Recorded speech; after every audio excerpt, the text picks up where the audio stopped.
Caitlin, and welcome to my new horse buying series. So this will be a multiple part series all about the horse buying process. I see more often than not people buying horses they thought were one way and they ended up getting them home and they're not at all how they were advertised. I see people with horses that are way too green for their riding capabilities, and overall they're just not really a good fit. And I see a lot of people get frustrated, and some end up getting out of horses altogether, and it just becomes kind of a hard situation. And the horse buying process is not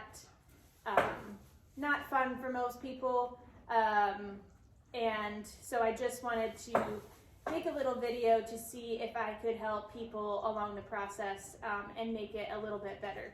So in this part, we're going to talk about knowing their credentials of the horse that you're looking for.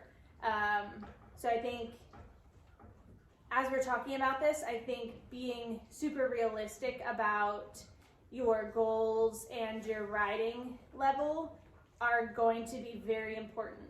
And this is probably the toughest part, and I think people need to be really honest with themselves when it comes down to this. So usually when I have someone approach me about looking for a horse, I have them write down what their goals are and what their riding level is and what they're capable of handling as far as a horse time-wise. Are you going to be working with this horse 5 days a week, or do you have 2 days a week to work with this horse? Are you planning on sending it to full-time training, or are you just going to work with a trainer weekly, or are you going to work with a trainer monthly? I think all of this comes into play for as far as time-wise, and then budget as well, because obviously sending a horse to training is going to cost more money in addition to the purchase of the horse. So usually, like I said, I have my clients write down, their goals, what they're really looking for, and then we can get down into depth about horse specifics. And by that I mean breed, for example. Are you looking to show on a breed circuit such as quarter horse or the paint circuit, or are you looking to just show at some local stuff here and there, or do you not want to show at all, which is fine. Most people have their favorite breeds, and I think most horses can be pretty versatile as far as English and Western disciplines, but I think being aware of what your show competition goals are you looking to show on the ranch riding circuit, then you're probably going to want to stick to stock horses. Not saying that other breeds aren't suitable for it, but if you're looking to compete and be competitive, then most likely you're going to be looking for a stock horse. If you're looking to just go play around a couple weekends out of the year, then I'd say breed really isn't important, as important of a factor. If you're looking to show in dressage, a lot of times you're going to see the warm bloods, thoroughbreds. I wouldn't count down a really nice quarter horse for dressage, again, depending on what level you're looking to ride at and how competitive you want to be.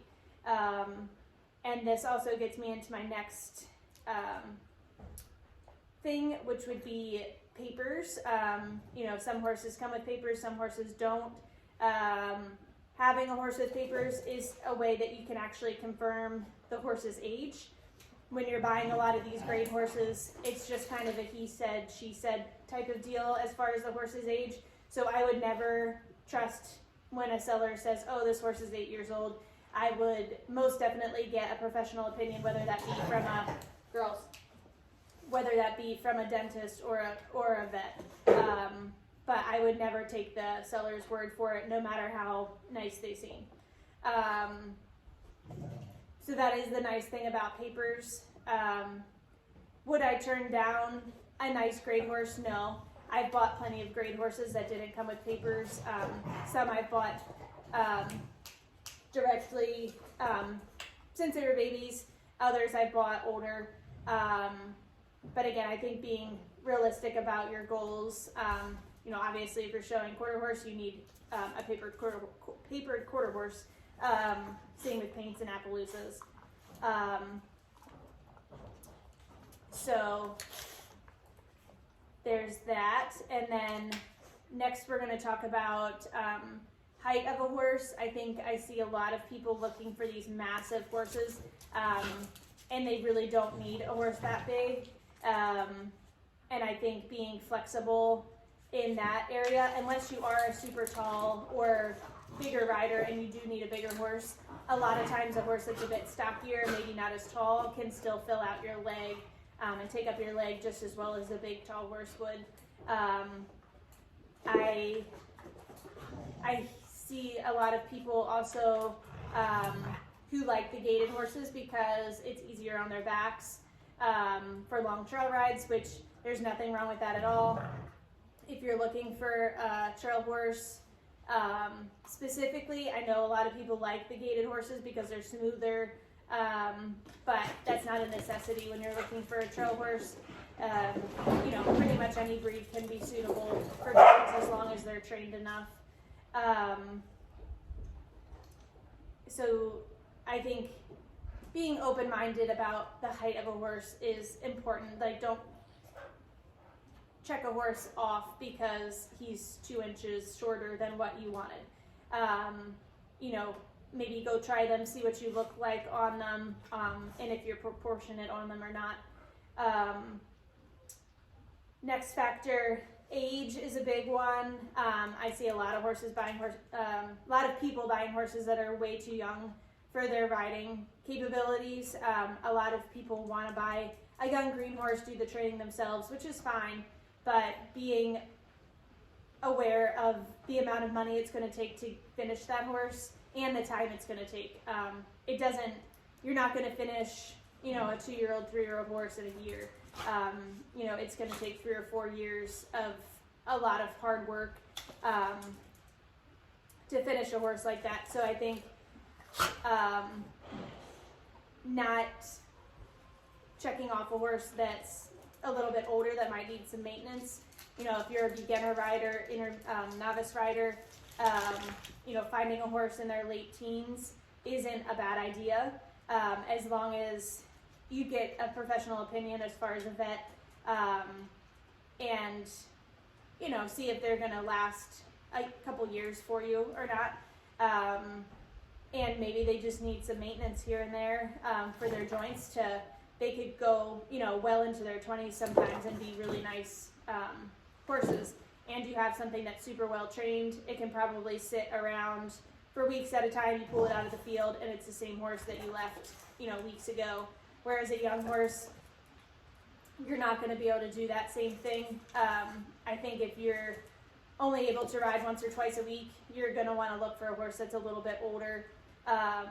If you're planning on sending the horse directly into training and keeping it with a professional for the long term, then I'd say sure, go ahead and find something that's maybe a little bit younger. But don't always turn down an older horse just because they're older. A lot of them have plenty of life left in them.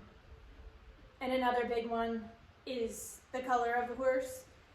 Unless you have an insane budget and you can look specifically for a Palomino or a dapple gray, then I wouldn't even factor color into the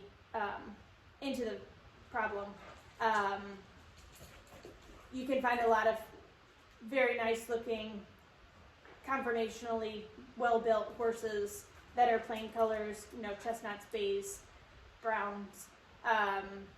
And I see so many times people are looking for something that's, a unique color, and maybe you will find a horse like that, but don't turn down a good bay horse just because it's a bay, if it fits all your other credentials. Another thing to consider is your location and your travel. I would almost always recommend looking at the horse in person before buying it. And I think that's a big factor. How many hours are you willing to travel for a horse? Are you willing to go, 3 or 4 hours drive, 8 hours drive, or are you looking to fly, on the other side of the United States to go look at a horse? Again, I think that comes down to your budget. How much money are you willing to put into looking for the horse, and then shipping costs as far as getting the horse back home. So I think being super realistic about that as well.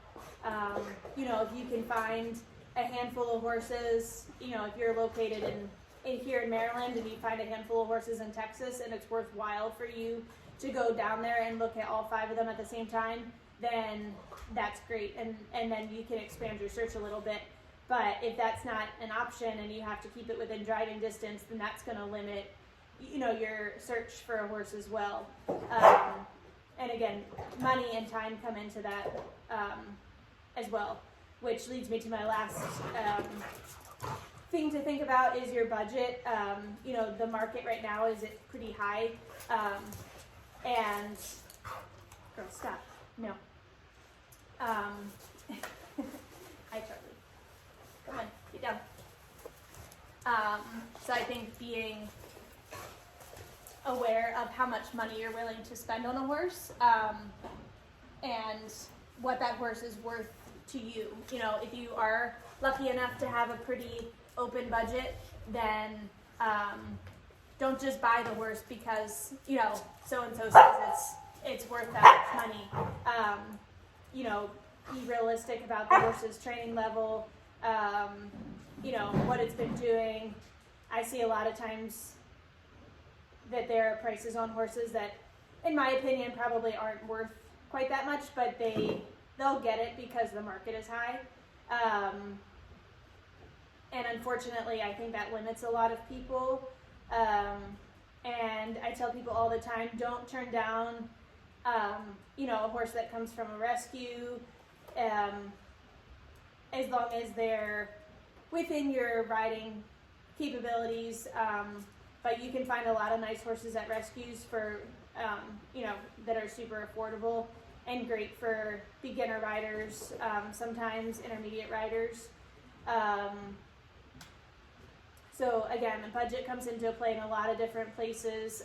If you're going to be buying a horse from across the country, then you're going to need to factor in shipping, which again is, everything has gone up in price. So to get a horse from the West Coast to the East Coast, you're probably looking around $4,000 just in shipping. And then budgeting in the cost of a pre-purchase exam is important as well. And then, like I said before, if you're going to be sending the horse to training after you buy it, that needs to be factored into your budget also. So again, I know the horse buying process isn't always fun, but hopefully throughout this series, you'll learn some things to look for, and to be realistic with yourself about riding capabilities, and really the credentials of what horse you're looking at, and being open-minded to new things as well. Don't be so, shut in your box that you're not open to a horse that maybe doesn't fit all exactly what you want, but the level of riding is there, which I think is probably the most important factor altogether. So again, stay tuned for the other videos in this series that'll be coming soon. And if you haven't already, please join my email list so you can have first access to these videos before they're released to the public. You can find that information on my website, and I'll put the link in the description below for you. So thanks for watching, and as always, let me know if you have any questions.